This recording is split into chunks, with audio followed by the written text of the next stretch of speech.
ஆண்டவரும் அருமை ரட்சகருமாய் இருக்கிற இயேசு கிறிஸ்துவின் விலையேற பெற்ற நாமத்தினாலே இந்த கால வேளையில தேவனுடைய வார்த்தையை கேட்க வந்திருக்கிற உங்கள் யாவரையும் வாழ்த்துகிறேன்.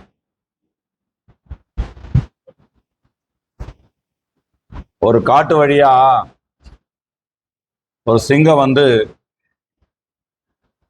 ஒரு மனுஷனையும் ஒரு குரங்கையும் துரத்திட்டு போச்சான்.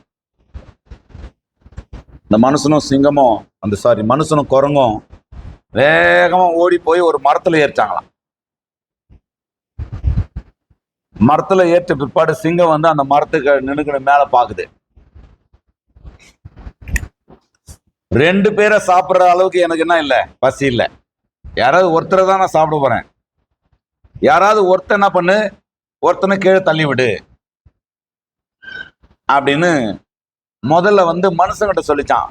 மனுஷனே, நீ அந்த குரங்கு கீழே தள்ளி விட்டியானா நான் என்ன பண்றேன், நான் உன்னை விட்டுறேன். சாரி, முதல்ல குரங்கு கிட்ட சொல்லிச்சான், மன்னிக்கணும். குரங்கு கிட்ட சொல்லிச்சான். குரங்கு நான் அவனை தள்ளி விட மாட்டேன்னு சொல்லிச்சான். அப்புறம் அவன் மனுஷனை பார்த்து சொன்னானா, பாரு நீ தள்ளி விடு, நான் உன்னை விட்டுட்டு போயிடுறேன் அப்படின்னு. மனுஷன் குரங்க டப்புக்குன்னு தள்ளி விட்டானான்.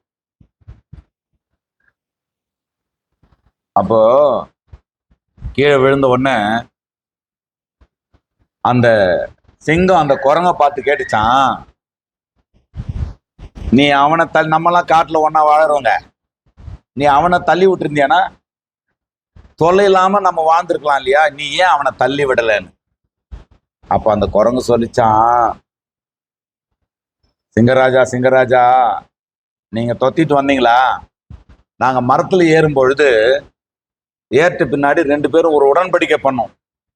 என்ன உடன்படிக்கைன்னா, நீ என்ன தள்ளி விடக்கூடாது, நான் உன்னை தள்ளி விட மாட்டேன்னு உடன்படிக்கை பண்ணோம். ஆனா அவன் மனுஷன் இல்லையா, அவன் உடன்படிக்கையில என்ன பண்ணல, உண்மையா இல்ல. அவன் என்னை தள்ளி விடக்கூடாதுன்னு நான் சொன்னேன், நான் உன்னை தள்ளி விட மாட்டேன்னு சொன்னேன். அவன் ஊன்னு உடன்படிக்கை பண்ணான். ஆனா அவன் என்ன பண்ணல, உடன்படிக்கையில உண்மையா இல்லாம போயிட்டான். என்னை தள்ளி விட்டுட்டு என்ன உங்ககிட்ட தள்ளி விட்டான் அப்படின்னு சொன்னானா. அன்புக்குரியவர்களே, இந்த உலகத்துல அநேக வாக்குகளை, அநேக உடன்படிக்கைகளை, அநேக வாக்கு தத்தங்களை, அநேக சத்தியங்களை எல்லாம் நாம பார்த்திருக்கிறோம். நாம இவங்கெல்லாம் என்னை கைவிடவே மாட்டாங்க அப்படின்னு நம்பின எத்தனையோ பேரால் நாம் கைவிடப்பட்டிருக்கிறோம். இவங்கெல்லாம் என்னை ஒரு நாள் என்னை வெட்கப்படுத்தவே மாட்டாங்க என்று நாம் நினைத்த எத்தனையோ பேரால் நாம் வெட்கப்பட்டிருக்கிறோம். இவர்கள் எல்லாரும் எனக்கு எந்த நிலைமையிலும் எனக்கு உதவி செய்வார்கள் என்று நாம் நம்பினவர்கள் எத்தனையோ பேர் நமக்கு உதவி செய்யாமல் போயிருக்கிறார்கள். நம்மால் வளர்ந்து வந்தவர்கள், ஒரு காலத்துல நம்மால் வளர்க்கப்பட்டவர்கள், ஒரு காலத்துல நம்மால் உதவி பெற்று முன்னுக்கு வந்தவர்கள், இன்னைக்கு அவங்க நல்ல நிலையில் இருக்கிறாங்க, நமக்கு ஒரு உதவி செய்வார்கள் என்று நாம் நினைத்து போய் வெட்கப்பட்ட காலங்கள் நேரங்கள்லாம் உண்டு. உடன்படிக்கையில் நம்மோடு உடன்படிக்கை செய்த எத்தனையோ பேர், நம்மோடு கூட பயணித்த எத்தனையோ பேர், நம்மோடு கூடவே பிறந்தவர்களா இருந்தாலும் ஒருவேளை நம்மை அவர்கள் கைவிட்டிருக்கலாம். ஆனால் வாக்கு தத்தங்களில் பண்ணின ஒரு தேவன் நமக்கு இருக்கிறார். அவர் நேற்றும் இன்றும் என்றென்றும் மாறாதவர். அவர் தன்னுடைய வாக்கில் எப்பொழுதுமே மாறாதவர். ஆண்டவர் தம்முடைய ஜனங்களுக்காக துணை நின்று யுத்தம் செய்ய விரும்புகிறார். யாத்திராகம புஸ்தகம் 14ஆம் அதிகாரம் 13ஆம் 14ஆம் வசனத்தை நான் உங்களுக்காக வாசிக்கிறேன். ஒருவேளை எடுத்தீங்கன்னா வாசிங்க, மைக் யார்கிட்ட இருக்குதோ அவங்க வாசிங்க. யாத்திராகம புஸ்தகம் 14ஆம் அதிகாரம் 13ஆம் 14ஆம் வசனங்கள். அப்பொழுது மோசே ஜனங்களை நோக்கி, பயப்படாதிருங்கள், நீங்கள் நின்று கொண்டு இன்றைக்கு கர்த்தர் உங்களுக்கு செய்யும் ரட்சிப்பை பாருங்கள். இன்றைக்கு நீங்கள் காண்கிற எகிப்தியரை இனி என்றைக்கும் காண மாட்டீர்கள். கர்த்தர் உங்களுக்காக யுத்தம் பண்ணுவார், நீங்கள் சும்மா இருப்பீர்கள் என்றான். கரங்களை உயர்த்தி ஒரு அல்லேலூயா சொல்லலாமா? ரெண்டு காரியம். ஒன்று, இன்றைக்கு நீங்கள் பார்த்து கொண்டிருக்கிற எகிப்தியர்களை இனி என்றைக்கு காண மாட்டீர்கள். ரெண்டு, கர்த்தர் உங்களுக்காக யுத்தம் பண்ண போகிறார். கர்த்தர் உங்களுக்காக யுத்தம் பண்ணுவாரானால் உங்கள் எதிரிகளுடைய பலம் எவ்வளவு பெரிது என்பதை நீங்கள் குறித்து கவலைப்பட வேண்டாம், நீங்கள் திகைக்க வேண்டாம், நீங்கள் பயப்பட வேண்டாம். ஏனென்றால் உங்கள் சார்பாய் நிற்கிறவர் யாரு? வானத்தையும் பூமியும் படைத்த சர்வ வல்லமையுள்ள தேவனாகிய கர்த்தரிடத்திலிருந்து நமக்கு ஒத்தாசை வரப்போகிறது. மனித கதவுகள் மூடப்பட்டிருக்கலாம், அல்லது எதிரின் கதவுகள் திறக்கப்பட்டிருக்கலாம், அல்லது நமக்கு விரோதமாக நம்ம கூட இருந்தவர்களை எழுப்பி நிற்கலாம். ஆனால் வேதம் சொல்லுகிறது, கர்த்தர் நம்முடைய பட்சத்தில் இருந்தால் நமக்கு விரோதமாய் நிற்பவன் யார்? இந்த குறிப்பிட்ட வேத பகுதிக்குள்ள நீங்க வந்தீங்கன்னா, இஸ்ரவேல் ஜனங்கள் எகிப்தில் இருந்து விடுதலையாக்கப்பட்டு அவர்கள் ஆண்டவர் வாக்கு பண்ணின பாலும் தேனும் ஓடுகிற கானான் தேசத்துக்கு நேராக நடத்தப்படுகிறார்கள். இப்படி நடத்தப்பட்டு கொண்டு வருகிற பொழுது அவர்கள் விடுதலையாக்கப்பட்டு அவர்கள் எகிப்தை விட்டு வெளியேறிவிட்ட பிற்பாடு பார்வோனுக்கும் அவனுடைய அந்த சேனாதிபதிகளுக்கு ஒரு தாட்டு வருது. ஐயோயோ, நாம இவங்களை விட்டது தப்பா போச்சு, இவங்களை மறுபடியும் போய் என்ன பண்ணணும்? மறுபடியும் போய் அவர்களை சிறையாக்கி கொண்டு வர வேண்டும், மறுபடியும் அவர்களை கொண்டு வந்து நம்ம எகிப்தில் அடிமைகளா வைத்துக் கொள்ள வேண்டும், மறுபடியும் அவர்களை நமக்கு வேலைக்காரர்களாக மாற்றிவிட வேண்டும் என்று கோபத்தோடு, ஏன்னா பிள்ளைகளை பறி கொடுத்திருக்கிறாங்க. எகிப்தில் இருக்கக்கூடிய எல்லா தலைச்சன் பிள்ளைகளும் சங்கரிக்கப்பட்டிருக்கிறது. ஆகவே மிகுந்த பிள்ளையை பறிகொடுத்த ஒரு விரியும் கோபமும் அவர்களை விடுதலையாக்கி விட்டோமே என்கின்ற ஒரு எண்ணமும் சேர்ந்து ஒரு பெரிய ஒரு சேனையாக அவர்கள் எதிர்த்து வருகிறார்கள். இப்ப நல்லா கவனிங்க, முன்னாடி செங்கடல், பின்னாடி பார்வோனின் சேனை. நல்லா கவனிச்சு பாருங்க. அவர்களுக்கு முன்பாக கொந்தளிக்கிற செங்கடல், அவர்களுக்கு பின்பாக வெறி கொண்டு வருகிற பார்வோன் சேனை. தாவீது சொல்றாரு, நான் எப்பக்கமும் நெருக்கப்பட்டேன். பவுல் சொல்லுகிறார், நாங்கள் எப்பக்கம் நெருக்கப்பட்டாலும் என்ன பண்றதில்ல, நாங்கள் மடிந்து போகிறது இல்லை. வேதம் சொல்லுகிறது, கர்த்தரை எனக்கு முன்பாக வைத்திருக்கிறேன், அவர் என் வலது பார்சத்தில் இருப்பதால் நான் அசைக்கப்படுவதில்லை. தேவ ஜனத்துக்கு விரோதமாக ஒரு ஆவிக்குரிய யுத்தமும் ஒரு மாம்சீக யுத்தமும் நடந்து கொண்டே இருக்கிறது. அன்புக்குரியவர்களை நன்றாக கவனிங்க. நீங்க ஒன்றை மறக்க கூடாது, நல்ல போராட்டம் மாத்திரமல்ல, இங்கே சத்துருவால் வரக்கூடிய போராட்டமும் இந்த உலகத்திலே உண்டு. மனிதன் வாழ்நாள் குறுகினவனும் சஞ்சலம் நிறைந்தவனமாய் இருக்கிறான். இந்த உலகம் முழுவதிலுமே நல்ல ஒரு, நீங்க கவனிச்சு பார்த்தீர்கள் என்றால், வானம் மண்டலங்களில் உள்ள பொல்லாத ஆவிகளின் சேனைகளோடு நமக்கு எப்பொழுதுமே என்ன உண்டா? ஒரு போராட்டம் உண்டு என்று வேதம் எபேசியர் 6:12 சொல்லுகிறது. தேவ ஜனத்துக்கு விரோதமாக ஒரு யுத்தம் நடந்து கொண்டே இருக்கிறது. எப்பொழுதுமே தேவ ஜனங்கள், நல்லா புரிந்து கொள்ளுங்க, உலக அளவுல கிறிஸ்தவர்கள் என்கின்ற எண்ணிக்கையில நம்ம அதிகமா இருந்தாலும் ஆவிக்குரியவர்கள் என்கின்ற நிலையில நம்ம எப்பவுமே மைனாரிட்டி தான். யூதர்கள் இன்றைக்கு வரைக்கும் என்னவாதான் இருக்கிறாங்க? எண்ணிக்கையில குறைந்தவர்கள் தான். ஆனா உங்களுக்கு ஒண்ணு சொல்றாங்களா? யாக்கோபு என்னும் சிறு கூட்டமே, இஸ்ரவேல் என்னும் பூச்சியே, நீ என்ன பண்ணாத, பயப்படாத. ஏன் தெரியுமா? நான் உன் கூட இருக்கிறேன்னு ஆண்டவர் சொல்லி இருக்கிறாரு. உங்களுடைய எதிரிகள் எவ்வளவு பெரியவர்களா இருக்கிறார்கள் என்பதிலே கவனத்தை வைக்காதிருங்கள். உங்களுடைய தேவைகள் எவ்வளவு பெரியது, உங்களுடைய பிரச்சனை எவ்வளவு பெரியது, உங்களுடைய வியாதி எவ்வளவு பெரியது, உங்களுடைய கண்ணீர் கவலை எவ்வளவு பெரியது என்பதை நீங்கள் தியானம் பண்ணாதிருங்கள். உங்களுக்கு முன்பாக நிற்கிற மலைகளை பார்த்து பற்றி பேச சொல்லல, மலைகளை பார்த்து பேச சொல்லி இருக்கிறார். என்னவா? பர்வதங்கள் மெழுகு போல உருகுகிறதை போல எனக்கு முன்பாக இருக்கிற இந்த பிரச்சனைகளை கர்த்தர் உருக பண்ணுவார். எனக்கு விரோதமாக ஏராளமாய் கூடியிருக்கிற இந்த கூட்டத்தின் நடுவிலே கர்த்தர் எனக்கு ஒரு ஜெய கம்பீர சத்தத்தை உண்டாக்குவார். ஒரு சேனைக்குள் பாய்ந்து ஒரு மதிலை தாண்டி மான் கால்களுக்கு ஒத்த பலனை பெற்று, காண்டாமிருகத்துக்கு ஒத்த பலனை பெற்று, என் கால்களின் அடிகளை உறுதிப்படுத்தி என் பாதைகளை செவைப்படுத்துகிற ஒரு நல்ல சர்வ வல்லமையுள்ள தேவன் எனக்கு இருக்கிறார். நீங்க நல்லா புரிந்து கொள்ளுங்க. உங்களுடைய மனதை நோகடிக்கிற, உங்கள் பொருளாதாரத்தை நோகடிக்கிற, உங்கள் குடும்ப சமாதானத்தை நோகடிக்கிற, உங்கள் ஆவிக்குரிய வளர்ச்சியை வளர முடியாதபடி தடுக்கிற இந்த உலகத்தின் அல்லது வான மண்டலத்தின் எந்த விதமான பொல்லாத ஆவிகளும் தேவ ஜனத்தை மேற்கொள்ள முடியாது. ஏன்னா நாம பெரிய ஆள் இல்ல, நம்ம கூட இருக்கிறவர் பெரியவர். நாம யாரா இருக்கிறோம்? நாம தெல்லு பூச்சியா இருக்கலாம், நாம சிறு கூட்டமா இருக்கலாம், நாம பலவீனமானவர்களா இருக்கலாம், நாம ஒருவேளை பார்வைக்கு அவர்கள் கடந்து போனால், அவர்கள் ஓடினால், நரி ஓடினால் இடிந்து விழுகிற மதில் சுவர்களை கட்டி வைத்திருக்கிறவர்களா இருக்கலாம். ஆனா உங்களுக்கு ஒண்ணு தெரியுங்களா? அந்த பலவீனமானவனை பலமானவர்களை வெட்கப்படுத்தும்படி பலவீனமானவர்களை தெரிந்து கொள்ளுகிற நல்ல தேவன். ஞானவான்கள் என்று சொல்லுகிறவர்களை வெட்கப்படுத்த பைத்தியங்களை தெரிந்து கொள்ளுகிற நல்ல தேவன்.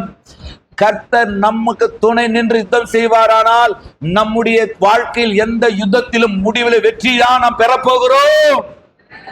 பிரியமானவர்களே, உபாகம புஸ்தகம் 20ஆம் அதிகாரத்துல 1 முதல் 4 வரை உள்ள வசனங்களை வாசித்தீங்கன்னா, உபாகமும் 20ஆம் அதிகாரம் 1 முதல் 4 வரை உள்ள வசனங்களை நாம் அங்க அழகாக, ஆமென் ஸ்தோத்திரம், ஆண்டவர் தம்முடைய ஜனங்களை உற்சாகப்படுத்துகிறார்.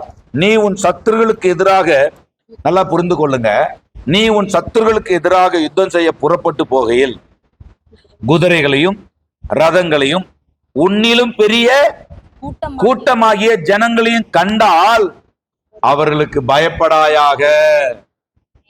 எத்தனை பேர் ஆமென் சொல்ல விரும்புறீங்க? ஐயா, உன்னை விட பெரிய குதிரை பலத்தையும் பெரிய ரதங்களையும் பெரிய ஜனங்களையும் பெரிய பட்டயங்களை வைத்துக் கொண்டிருக்கிறவர்களை கண்டா என்ன பண்ணாத? பயப்படாயாக. உன்னை எகிப்து தேசத்திலிருந்து புறப்பட பண்ணின உன் தேவனாகிய கர்த்தர் உன்னோடு இருக்கிறார். கரங்களை உயர்த்து, சத்த உயர்த்து. ஏன் பயப்படாத? ஐயா, ரதங்களை பார்த்தா பயம் வருது, பட்டயங்களை பார்த்தா பயம் வருது, ஈட்டிகளை பார்த்தால் பயம் வருது, இப்படிப்பட்ட அரசியல் சூழ்நிலைகளை பார்த்தால் பயம் வருது, நமக்கு விரோதமாக கூடுகிற கூட்டங்களை பார்த்தால், இயக்கங்களை பார்த்தால், கிறிஸ்தவத்துக்கு எதிரான, சபைகளுக்கு எதிரான, விசுவாசத்துக்கு எதிரான, தனி மனித ஜீவத்துக்கு எதிரான வீட்டு கூட்டங்கள் நடத்தக்கூடாது, சத்தமா ஜெபம் பண்ணக்கூடாது, இதை பண்ணக்கூடாது, அதை பண்ணக்கூடாது என்று உலகம் முழுவதிலும் எல்லா நாடுகளிலும் தனி மனித வாழ்க்கையில சாத்தானால் பிரச்சனை, தனி மனித வாழ்க்கையிலே சொந்த பிரச்சனை, தனி மனித குடும்பங்களிலே பொருளாதார பிரச்சனை, தனி மனித வாழ்க்கை குடும்பங்கள் பிள்ளைகள் எதிர்பார்க்கிற நிலைக்கு வரலை என்கின்ற பலவிதமான பிரச்சனைகளை நாம் ஒவ்வொரு நாளும் சந்தித்துக் கொண்டிருக்கிறோம்.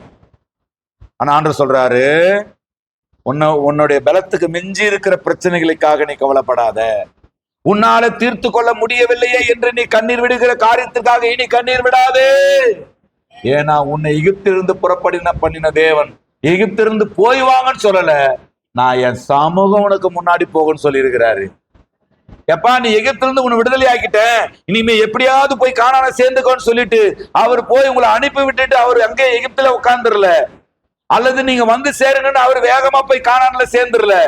மாறாக இந்த தேவன் என்றென்றைக்கும் உள்ள சதா காலங்களில் நம்முடைய தேவன் உங்களுடைய வாழ்க்கையின் முடிவு பரிந்து உங்களை நடத்தியவர் வல்லவர். உங்க வாழ்க்கையை தொடங்கும் பொழுது உங்க கூட இருந்தவர்கள், உங்களுடைய பிசினஸ் தொடங்கும் போது உங்க கூட இருந்தவர்கள், உங்களுடைய வளர்ச்சியில தொடங்கும் போது உங்க கூட இருந்தவர்கள், ஒருவேளை நீங்கள் வளர்ந்து விடுவீர்களோ என்று ஒருவேளை உங்களுக்கு விரோதமாக எழும்பியிருக்கலாம், அல்லது நீங்கள் வளர்ந்து விட்டீர்கள் என்று உங்களுக்கு விரோதமாக எழும்பியிருக்கலாம். வாழ்க்கையில பாருங்க, எல்லாத்துலயும் பாருங்க, அவங்களுக்கு கீழே இருக்கிற வரைக்கும் நீங்க அவங்களுக்கு நல்லவங்களா இருக்கிறீங்க. பார்த்திருக்கிறீங்களா? ஒரு ஆபீஸுக்கு போறீங்க, ஒரு வேலைக்கு போறீங்க, ஒரு ஏதோ ஒன்றுல அவங்களுக்கு நீங்க கீழே இருக்கிற வரைக்கும் இந்த பிரதர் நல்லவர், இந்த சிஸ்டர் நல்லவங்க, இந்த ஐயா நல்லவர், இந்த ஆன்டி நல்லவங்க, இந்த தங்கச்சி நல்லவங்க, அப்படி அவங்களுக்கு கீழே இருக்கிற வரைக்கும் நீங்க நல்லவங்க. ஈக்குவலா வந்துட்டா கூட ஓரளவுக்கு ஜீர்ணிச்சுக்கிறாங்க, ஈக்குவலா வந்துட்டா கூட ஓரளவுக்கு ஜீர்ணிச்சுக்கிறாங்க. அவங்கள விட அறிவில, புத்தியில, பொருளாதாரத்துல, ஆற்றலில, சந்தோஷத்துல, வளர்ச்சியில, ஆரோக்கியத்துல நீங்க கொஞ்சம் லிப்ட் ஆனீங்கன்னு வச்சுக்கோங்க, செவ்வாய்க்கிழமை வரைக்கும் உங்களை பரிசுத்தவானா பார்த்துட்டு இருந்தவன் புதன்கிழமை உங்களை பாவினுவான். நான் பேசுறது விளங்குதுங்களா? கர்த்தருக்கு ஞாயிற்றுக்கிழமை வரைக்கும் நல்ல அன்பாக இருந்த குடும்பங்கள் திடீர்னு திங்கக்கிழமை பார்த்தீங்கன்னு சொன்னா வித்தியாசமா இருப்பாங்க. என்னன்னு கேட்டா, அந்த சிஸ்டர் வீட்டுல எங்க வீட்டுல போட்டுக்கிறத விட நல்ல டைல்ஸ் போட்டுக்குது. நீங்க நினைக்காதீங்க இப்படியெல்லாம் மக்கள் இருக்கிறாங்களான்னு. இருக்கிறார்கள். ஆனா உங்களுக்கு ஒண்ணு சொல்லுகிறேன், யார் என்ன எதிர்மறையாக நினைத்தாலும், யார் உங்களை எதிர்த்து உங்களுடைய நன்மையை கெடுக்க நினைத்தாலும், யார் உங்களுடைய சுகத்தை, சமாதானத்தை, உங்கள் ஆவிக்குரிய வளர்ச்சியை தடுக்க நினைத்தாலும், வான மண்டலத்தின் பொல்லாத ஆவிகள், பாதாளத்தின் வாசல்கள் சபையை மேற்கொள்ள முடியாது. நான் உங்களுக்கு சொல்லுகிறேன், வானத்திலும் வான மண்டலங்களிலும் பாதாளத்தில் இருக்கிற பிசாசே உங்களுடைய மேன்மையை, உங்களுடைய ஆசீர்வாதத்தை, உங்களுடைய சுகத்தை, உங்களுடைய ஆவிக்குரிய வளர்ச்சியை தடுக்க முடியாது என்றால், புல்லு கோப்பா இருக்கிற மனிதர்கள் தடுத்து விட முடியுமா? கர்த்தர் நல்லவர். ஆண்டவர் சொல்றாரு, நீங்கள் யுத்தம் செய்ய தொடங்கும் போது 20ஆம் அதிகாரம், உபாகமம் 20ஆம் அதிகாரம் 2ஆம் வசனம், ஆசாரியன் சேர்ந்து வந்து ஜனங்களோட பேசி, ஆசாரியன் சேர்ந்து வந்து ஜனங்களோட என்ன பேசணுமா? இஸ்ரவேலரே, சபையாரே, கேளுங்கள், இன்று உங்கள் சத்துருக்குடன் யுத்தம் செய்ய போகிறீர்கள், உங்கள் இருதயம் துவள வேண்டாம். பக்கத்துல இருக்கிறவங்க பார்த்து சொல்லுங்க, உங்க இருதயம் துவள வேண்டாம். Don't fear about your enemy.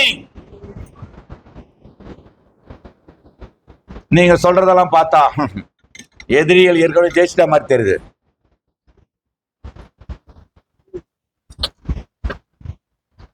கர்த்தருக்கு எந்த தைரியத்துல பாசிட்டிவ் எல்லாம் பேசுகிறாரு? இயேசு கிறிஸ்து இருக்கிறார் தைரியம் தான், வேற ஒண்ணும் இல்ல. கர்த்தருக்கு பாஸ்டர் ஒரு ஸ்தாபனம் வெளியே அனுப்பும் போது, ஒரு ஸ்தாபனம் வெளியே அனுப்புது, 2008 ஒரு ஸ்தாபனம் என்ன வெளியே அனுப்புது. ஐயா, அன்னைக்கு மாசம் 700 ரூபான்றதே எனக்கு பெரிய விஷயம்.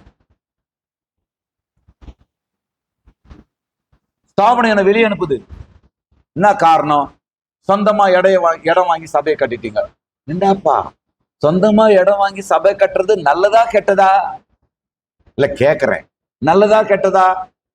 நல்லது. நாங்க சொல்றது நீங்க கேட்கல, சரி. எங்க போறது? எந்த தைரியத்துல பாஸ்டர் வெளியே போறீங்க? இயேசு கிறிஸ்து இருக்கிறார். 2021 கொண்டு போய் 2 பேரையும், நம்ம ஆளுங்க ஸ்தோத்திரம், 2 பேருமே, ஒருத்தர் பீடியாட்ரினாங்க, ஒருத்தர் ஏதோ சயின்ஸ் டாக்டர், என்னவோன்னு சொன்னாங்க, தோத்திரம். 2 பேரையும் கொண்டு போய் பிஎஸ்சி சேர்த்து விட்டேன் பாருங்க. சேர்த்துட்டு திரும்புற ஒரு ஸ்தாபனம் சீட்டை கிழிக்குது. என்னங்க பிரச்சனை? ஏய், இவ்வளவு பெரிய சபையை கட்டிட்டு உனக்கு நான் குறை.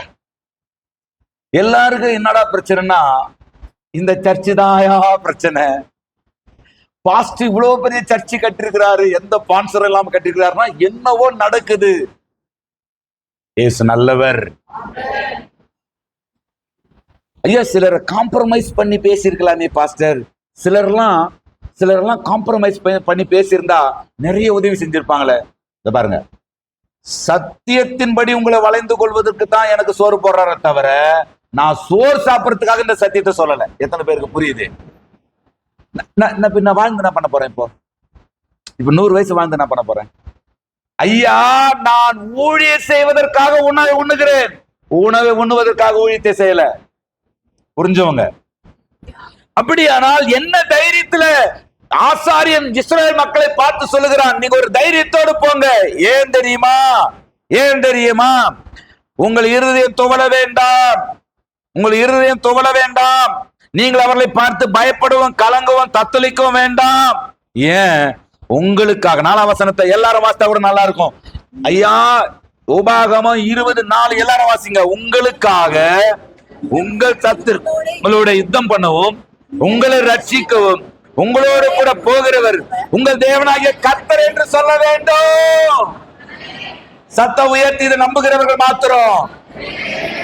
நான் எப்பேற்பட்ட பாதையை கடந்து சென்றாலும், நான் எப்பேற்பட்ட உபத்திரவத்தின் கண்ணீரை கடந்து வந்தாலும், நான் எப்பேற்பட்ட மரண இருளை கடந்து வந்தாலும், நான் எவ்வளவு பெரிய அரசியல் எதிரிகளை சந்தித்தாலும், நான் எவ்வளவு பெரிய துருபதேச எதிரிகளை சந்தித்தாலும், இந்த உலகத்தில் நான் வாழவே கூடாது என்று நினைக்க கூடியவர்கள் பெருகினாலும் ஒன்றில் நான் பயப்படவே போறதில்லை. என்னுடைய தேவன் என்னோடு இருக்கிறார். நம்முடைய தேவன் நம்மோடு இருக்கிறார். நம்முடைய தேவன் நம்மோடு இருப்பாரானால் யுத்தங்களை நம்மளை செய்ய விட்டுட்டு அவர் ஃபைனல் டச் பண்ண போறதில்ல. ஃபுல் அண்ட் ஃபுல் யுத்தத்தை அவர் செய்ய போறாரு. நாம என்ன செய்ய வேண்டி இருக்குது? கர்த்தருக்கு கேம் அவர் பார்த்துக்கிட்டோம். அவரை உற்சாகப்படுத்துற ஆமேன் அல்லேலூயா தோத்திரம் துதிகளை நாம சொன்னா போதும். எத்தனை பேருக்கு புரியுது? எக்காலங்களை ஊதுங்க, ஆர்ப்பரிங்க, எக்காலம் ஊதுங்க. 36 அடி மதில் சுவரை இடிக்கிறது எப்படின்னு யோசிக்காதீங்க, துதிக்கிறது எப்படின்னு யோசிங்க.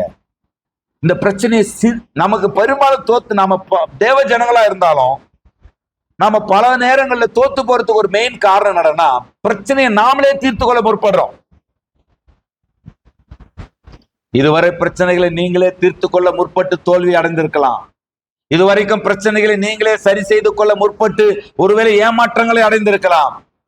உங்களுடைய பிரச்சனைகள் எந்த காரியங்களில் நீங்கள் தோற்று போயிருந்தாலும் நீங்க ஒண்ணு சொல்லுங்க, ஆண்டவரே, என் சுயபலத்தால் ஓடி பார்த்தேன், ஓட முடியல.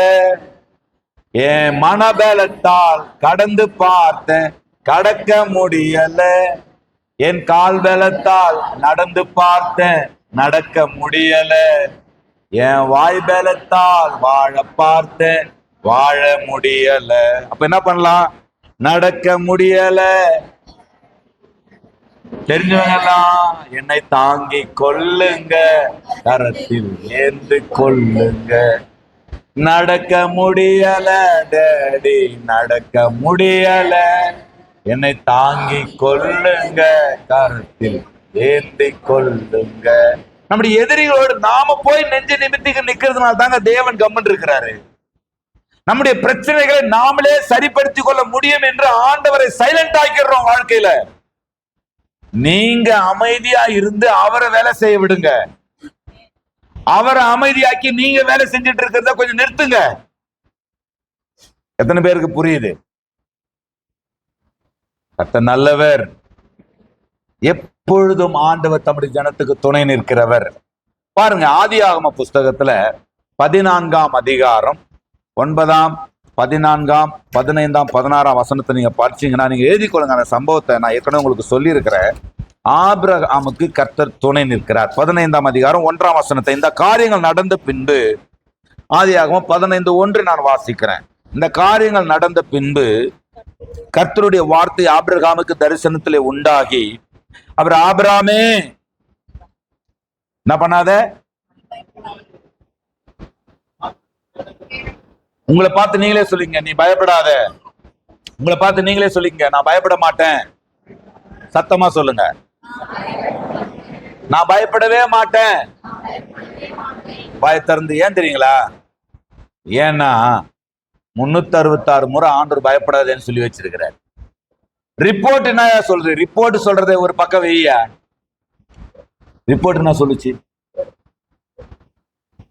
சேலரி லிஸ்ட் என்ன சொல்லுது?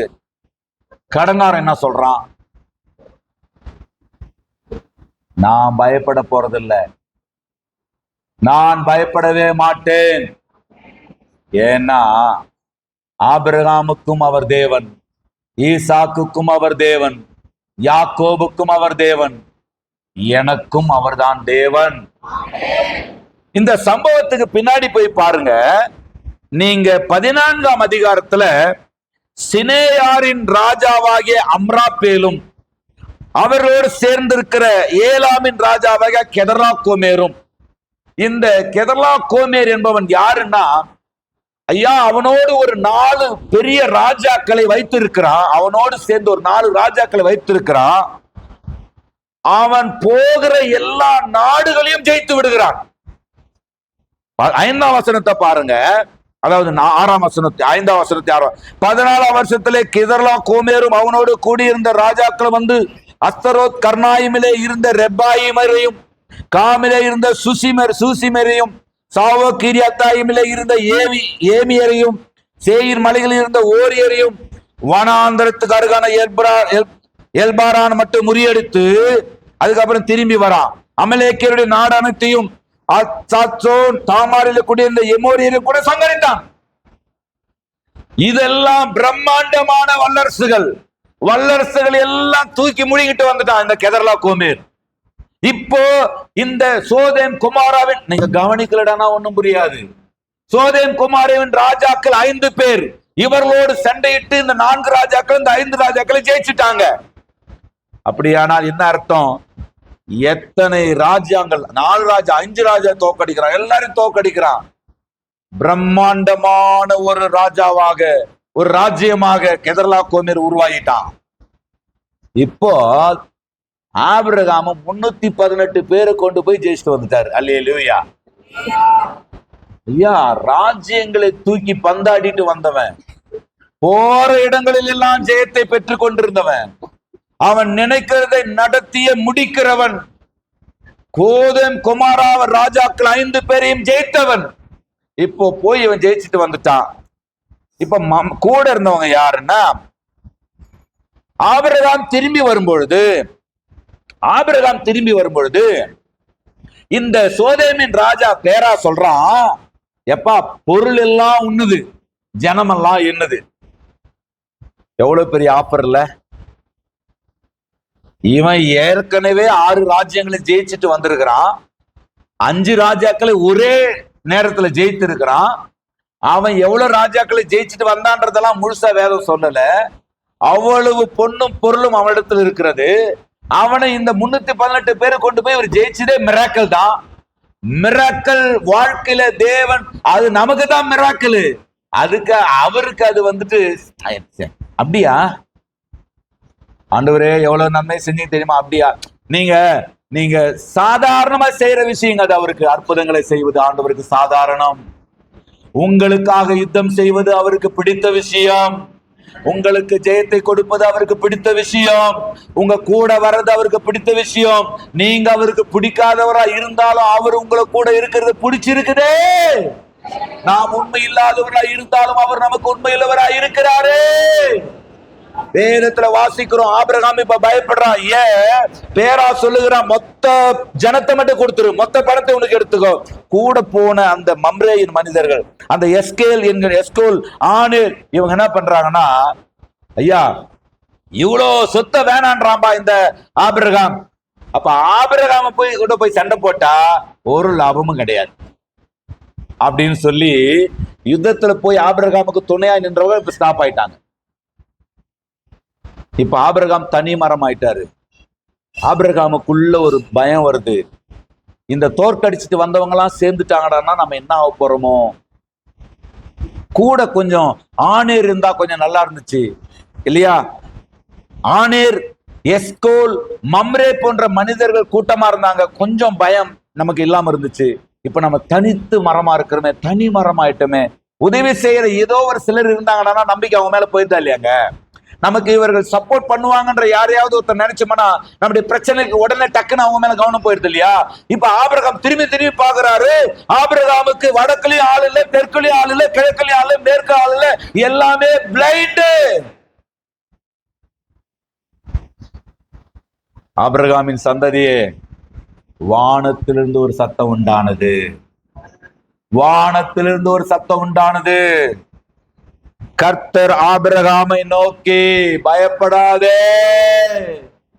பயப்படாதே, உன்னை நம்பினவர்கள் உன்னை கைவிட்டிருக்கலாம், அல்லது நீ நம்பினவர்கள் கைவிட்டிருக்கலாம், அல்லது உன்னை நம்பினவர்கள் கைவிட்டிருக்கலாம். உனக்கு துணையாக ஒரு காரியத்துக்கு வந்தவர்கள் அடுத்த காரியத்துக்கு உனக்கு துணையா வராம போயிருக்கலாம். ஒருவேளை ஒரு குறிப்பிட்ட வளர்ச்சி வரைக்கும் உன்னுடைய வளர்ச்சியை விரும்பினவர்கள் நீ வளர்ந்து பெருகுவது விரும்பாமல் போயிருக்கலாம். ஒரு காலம் வரைக்கும் இந்த பாஸ்டரை போல ஒரு சிறந்த ஊழியர் இல்லை என்று சொல்லுகிறவர்கள் ஒரு காலத்துக்கு அப்புறமா இவர் ஒண்ணு அவ்வளவு சிறந்த ஊழியர் அல்ல என்று சொல்லலாம். நான் சொல்லுகிறேன், ஆபிரகாமே, நீ தனியாக நிற்பதாக உணர வேண்டாம். வானத்தையும் பூமியை படைத்த சர்வ வல்லமையுள்ள தேவனாய் இருக்கிற நான் உனக்கு என்னவா இருக்கிறேன்? கேடகமும் மகா பெரிய பலனுமாய் இருக்கிறேன். யாருங்க உங்க துணை? யாரு உங்களுடைய பரிகாரி? யாரு உங்களுடைய சகாயம்? யார் உங்களுடைய ஆறுதல்? யார் உங்களுடைய ஆமென் ஸ்தோத்திர நன்மைகளை செய்ய போகிறவர்? யார் உனக்கு யார் இருக்கிறாங்க? உன்னை இந்த இடத்திலிருந்து தப்புவிக்க யார் இருக்கிறாங்க? ஒருவேளை நேபுகாத்நேச்சார் கொக்கரிக்கலாம், இந்த அக்கினி ஜுவாலைக்கு எங்களுடைய கைகளுக்கு உன்னை தப்புவிக்கத்தக்க தேவன் யார்? ஒண்ணுமே தெரியாம இருக்கலாம். நமக்கு தெரிஞ்சதெல்லாம் எரியிற நெருப்பு தாயா தெரியுது. 1 மடங்குல 2 மடங்குல எத்தனை மடங்கு ஏமா? அது எத்தனை மடங்கு அந்த எங்களுக்கு நான் ஏன்றீங்களா? எத்தனை மடங்கு நெருப்பு தெரியுது? 7 மடங்கு தெரியுது. கர்த்தருக்கு கொண்டு போனவனெல்லாம் தேச நிலை செத்து போயிட்டானா? பிரச்சனை தான் பெருசா தெரியுது. ஆனா நான் சொல்றேன், அங்க அந்த பிரச்சனைக்கு நடுவுல போட்டது எத்தனை பேரை? போட்டது எத்தனை பேரை தெரியுமா தெரியாதா? சாத்ராக், மேசாக், ஆபேத் நேகோ போட்டது 3 பேரை. உலாவனது எதிர்காற்றோடு போராட்டமா உன்னை காண்கிறா. எதிர்காற்றோடு போராட்டமா உன்னை காண்கிறா.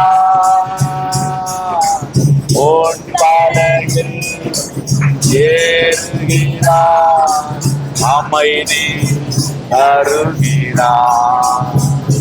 இயேசு உன் பாதையில் ஏறுகிறா, அமைதி தருகிறா. எல்லாம் சேர்ந்து நீ அழ வேண்டாம், நீ அழ வேண்டாம். ஆண்டவரே, ஜனங்களை ஆறுதல் படுத்துங்க, தைரியப்படுத்துங்க, பலப்படுத்துங்க, உற்சாகப்படுத்துங்க. அதிசயம் செய்திடுவார். நீ அழ வேண்டாம், நீ அழ வேண்டாம்.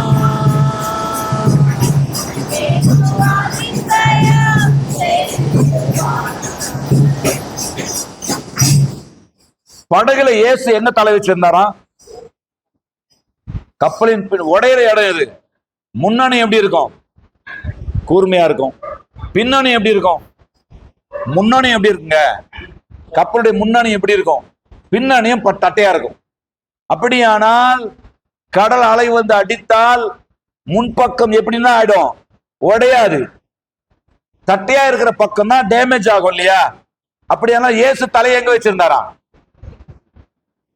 ஐயரே, நாங்கள் மடிந்து போகிறோமே, அவர் மட்டும் என்ன இப்போ என்ன அவர் என்ன டைட்டானிக் கப்பலையா போய்ங்கிறாரு? ஐயா, அவரை தாண்டி தாயா எந்த பிரச்சனையும் உங்களை சந்திக்க போகுது. ஏன் பிரச்சனை வராது? ஏன்னா பிரச்சனை அவர்கிட்ட இருந்து நம்ம கிட்ட வராது. உங்க வாழ்க்கை படகுல இயேசு கிறிஸ்து இருப்பார். ஆனால் நான் சொல்லுகிறேன், நீங்க ஒன்னும் பயப்படாதீங்க. நீங்க அடிப்படுற இடத்துல நீங்க நினைக்கிறீங்களா அந்த ஸ்திரீ வந்து இயேசு இருக்கிறான்னு விழுந்தாளா? அவ விழுந்த இடத்துல இயேசு இருந்தாரா? ஆகார் ஆண்டவரை தேடி போய் அழுதா ஆண்டவர் கண்ணீர் கேட்டார்ன்றது ஒரு லாஜிக் இருக்குது. வனாந்தரத்தை அழுத ஆகாரின் கண்ணீரை கேட்டார்ன்றதுல என்ன லாஜிக் இருக்குதா? அதாவது ஏதாவது ஒரு நியாயம் இருக்குதா? இரக்கத்தை, அவருடைய கிருபை இருக்குது, அது நியாயத்தை விட பெரியது. அவருடைய தயவு இருக்குது, அது நீதி நியாயங்களை விட பெரியது. நீங்க கவலையே படாதிருங்கள். உங்களுடைய வாழ்க்கை படகுல ஒருவேளை காற்று அடிக்கலாம், புயல் அடிக்கலாம், பெருமழை பெய்யலாம். ஒருவேளை ஸ்தோத்திரம் நீங்கள் தப்பி பிழைப்பதற்கு வாய்ப்பே இல்லை என்கின்ற அளவுக்கு சூறாவளிகள் உங்களை சுற்றி அடிக்கலாம். ஆனா உங்க படகு தத்தளித்தாலும் தவித்தாலும் அடையில் நாளை அடைப்பட்டு அலைகளை அடிப்பட்டு அது கஷ்டப்பட்டாலும் ஒண்ணு புரிஞ்சுங்க, நீங்க கவிழ்படவே மாட்டீங்க. கவிழ்ந்தாலும் ஒரு அற்புதம் நடக்கும். என்ன தெரியுங்க நடக்கும்? முழுகி கொண்டிருக்கிற பேதுருவை கரத்தை கொடுத்து தூக்கின ஆண்டவர் இன்றைக்கு ஜீவிக்கிறார். உங்க படகு கவிழாது, கவிழ்ந்தாலும் உங்கள் பிராணம் போகாது. ஏன்னா கடல் மேல படகுல அவருக்கு தலை வச்சு உறங்கவும் தெரியும். தேவைப்பட்டால் கடல் மேல் நடந்து வந்து கரம் பிடித்து உங்களை தூக்கி எடுக்கும் அவருக்கு முடியும். உங்களை வெறுக்கவே முடியாத, வெறுக்கவே விரும்பாத நல்ல தேவன். அவர் நமக்கு துணை நின்று நமக்காக என்ன பண்றாரா? யுத்தங்களை செய்கிறாரா? ஒருவேளை வேதம் சொல்லுகிறது, மல்கியா 3:6 வாசிக்க வேண்டாம். கர்த்தரோ, நான் கர்த்தர், நான் மாறாதவர். நீங்க ஒன்றை நன்றாய் புரிந்து கொள்ளணும், கர்த்தர் மாறாதவர். அது மாத்திரமல்ல, ஏசாயா 54:10 சொல்லுகிறது, மலைகள் விலகினாலும் பர்வதங்கள் நிலை பெயர்ந்தாலும் என் கிருபை உன்னை விட்டு விலகாது. நீங்க மலை போல நம்பி இருக்கிற மனிதர்கள் மாறி இருக்கலாம். நீங்கள் பர்வதம் போல இருக்கக்கூடிய உங்களுடைய பலன் மாறி இருக்கலாம். ஆனால் நீங்கள் பலவீனப்படும் பொழுது, நீங்கள் வயதாகும் பொழுது, நீங்கள் சறுக்கும் பொழுது உங்கள் கால்களின் அடிகளை உறுதிப்படுத்தி பாதுகாக்கிற நல்ல தேவன் நமக்கு இருக்கிறார். நான் பயப்படுகிற நாளில் சங்கீதக்காரன் 56:3 சொல்லுகிறார், கர்த்தாவே நான் பயப்படுகிற நாளில் உம்மை நம்புவேன். நீங்கள் வாழ்க்கையில சில நேரங்களில எந்த பயணங்களில் நீங்கள் செய்தாலும் நீங்க ஒன்றை புரிந்து கொள்ளணும். எப்பேற்பட்ட எதிரிகள், எப்பேற்பட்ட பிரச்சனைகள், எப்பேற்பட்ட நெருக்கங்கள், எப்பேற்பட்ட படைகள், சேனைகள் எழும்பி வந்தாலும் நீங்க ஒன்றை சொல்லணும், நான் கர்த்தரை நம்புவேன், நான் கர்த்தரை நோக்கி இருக்கிறேன். நான் எனக்கு வலது புறத்தில் யார் உதவி, இடப்புறத்தில் யார் உதவி, எனக்கு முன்னாடி யார் உதவி, எனக்கு பின்னாடி யார் உதவி என்று நான் எண்ணி பார்த்து நான் சோர்ந்து போயிருக்கிறேன். ஐயா, நான் இந்த உதவிகளை செய்து நான் அவர்களை தூக்கி விட்டேன். நான் உதவிகளை செய்து நான் ஒரு காலத்துல உதவியை செய்தே நான் எனக்கு என்று எதையும் சேர்த்துக் கொள்ளாமல் போனேன். ஆனா இன்றைக்கு என்னால் உதவி பெற்று முன்னுக்கு வந்தவர்கள் என்னை மறந்து போனார்களே. ஆனா வானத்தை பூமி படைத்த தேவன் வானத்திலிருந்து உங்களை மறக்காதவராய் இருக்கிறார். மலைகள் விலகினாலும் பர்வதங்கள் நிலை பெயர்ந்தாலும் உங்கள் மேல் மனதுருக்கம் உள்ளவர் தேவன் இருக்கிறார். நான் எப்பொழுதும் வந்தடைத்தக்க கண்மலையாய் இருக்கிற தேவன் இருக்கிறார். கர்த்தர் உங்களுக்காக என்ன பண்ணுவாரா? யுத்தம் பண்ணுவார். நீங்க என்ன பண்ணுங்க? சும்மா இருங்க. ஏஞ்சி நிக்கலாமா? ஜெபம் பண்ணலாமா? எல்லாரும் எழுந்து நிற்கலாம். அல்லேலூயா, அல்லேலூயா. நீ அழ வேண்டாம், நீ அழ வேண்டாம். இயேசு அதிசயம். அப்படியே சரண்டர் ஆயிடுங்க. ஆண்டவரே, நான் எதை குறித்தும் கவலைப்பட போறதில்ல. நான் எந்த மெடிக்கல் ரிப்போர்ட்டை பத்தி நான் கவலைப்பட போறதில்ல. என்னுடைய எதிரிகள் எனக்கு என்ன செய்யறாங்கன்றத பத்தி நான் கவலைப்பட போறதில்ல. அல்லது எனக்கு கூட இருந்தவர்கள் என்னை கைவிட்டு விட்டார்களே என்று நான் கவலைப்பட போறதில்ல. என் குடும்பம் ஒருவேளை என்னை புரிந்து கொள்ளலையேன்னு கவலைப்பட போறதில்ல. என் கணவன் மனைவி பிள்ளைகள் என்னை நேசிக்கலையேன்னு நான் கவலைப்பட போறதில்ல. நான் தேவனை நம்பி இருக்கிறேன். நான் என்றென்று நம்பத்தக்க ஒரு கண்மலையாய் இருக்கிற தேவன் எனக்கு இருக்கிறார். எதிர்காற்றோடு போராட்டமா உன்னை காண்கிறார். எதிர்காற்றோடு ஆமென் போராட்டமா உன்னை காண்கிறார். உன் படையில் ஏறுகிறார், அமைதி எல்லாம் பாடுங்க சேர்ந்து.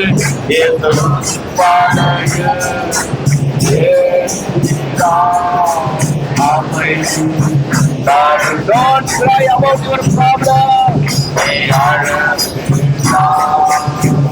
அழாதே, நீ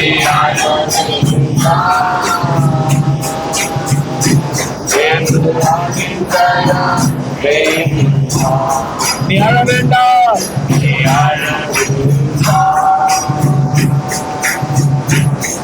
நீ அழ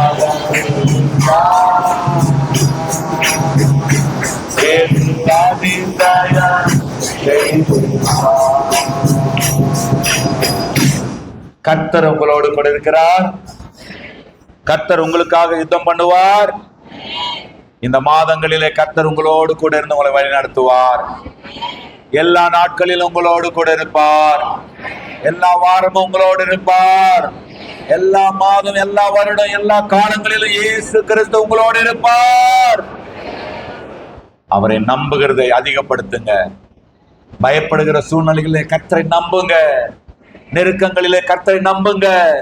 தேவைகளிலே கர்த்தரை நம்புங்க. சோதனைகளிலே கர்த்தரை நம்புங்க. பலவீனங்களிலே கர்த்தரை நம்புங்க. எல்லாம் உங்களுக்கு எதிராக எழும்பி நிற்கும் பொழுது கர்த்தர் உங்கள் பட்சத்தில் இருக்கிறார் என்பதை விசுவாசியுங்கள். தகப்பனே, நாங்கள் உம்மை நம்புகிறோம். நாங்கள் நம்பத்தக்க கண்மலை நீங்க மட்டும்தான் ஆண்டவரே. எந்த சூழ்நிலையிலும் எந்த காலத்தில் எங்களை கைவிடாதவர் நீங்க மட்டும்தான் ஆண்டவரே. கர்த்தாவே ஸ்தோத்திரம். இஸ்ரவேல் மக்களுக்கு துணை நின்றீர் ஐயா. ஆபிரகாமுக்கு துணை நின்றீர் ஐயா. மோசேக்கு துணை நின்றீர் ஆண்டவரே. அல்லேலூயா. தாவீதுக்கு துணை நின்றீங்க ஆண்டவரே. பவுலுக்கு துணை நின்றீங்க ஆண்டவரே. மாறாதவராய் எனக்கு துணை நிற்கிறதற்காய் ஸ்தோத்திரம். வேலைகளிலே வளர்ச்சி, குடும்பங்களிலே வளர்ச்சி, படிப்பிலே வளர்ச்சி, தொழிலிலே வளர்ச்சி, பணத்திலே வளர்ச்சி, சுகத்திலே வளர்ச்சி, சமாதானத்திலே வளர்ச்சி, குடும்ப ஆரோக்கியத்திலே வளர்ச்சி, ஆவிக்குரிய விசுவாசத்திலே பரிசுத்தத்திலே வளர்ச்சி கர்த்தர் பெருக செய்வீராக. கர்த்தர் தொடர்ந்து எங்களை நடத்துங்கப்பா. உம்முடைய கிருபையின் கரத்துக்கு எங்களை தாழ்த்தி ஒப்பு கொடுக்கிறோம். துதி கன மகிமை ஸ்தோத்திரம் எல்லாம் ஒருவருக்கே செலுத்தி இயேசு கிறிஸ்து மூலமாய் செபித்தோம் ஜெபங்களை கேட்டிருச்சு உங்களை நல்ல பிதாவே. எல்லாரும் சத்தமாய் சொல்லலாமா? என் ஆத்துமாவே கர்த்தரை ஸ்தோத்திரி, என் முழு உள்ளமே அவருடைய பரிசுத்த நாமத்தை ஸ்தோத்திரி. என் ஆத்துமாவே கர்த்தரை ஸ்தோத்திரி, கர்த்தர் செய்த சகல உபகாரங்களை மறவாது. ஆமே. நம்முடைய கர்த்தராய் இருக்கிற இயேசு கிறிஸ்துனுடைய கிருபையும் பிதாவாகிய தேவனுடைய அன்பும் பரிசுத்த ஆவியானுடைய அந்யோன்ய ஐக்கியம் வழி நடத்துதலும் சமாதானமும் நம் அனைவரோடும் சகல பரிசுத்தவான்களோடும் எந்த என்றைக்கும் தங்கி இருப்பதாக. அல்லேலூயா, அல்லேலூயா, அல்லேலூயா. ஒரு வாழ்த்திக் கொள்ளுங்கள். கர்த்தர் உங்களை ஆசீர்வதிப்பாராக. ஆமென், ஆமென்.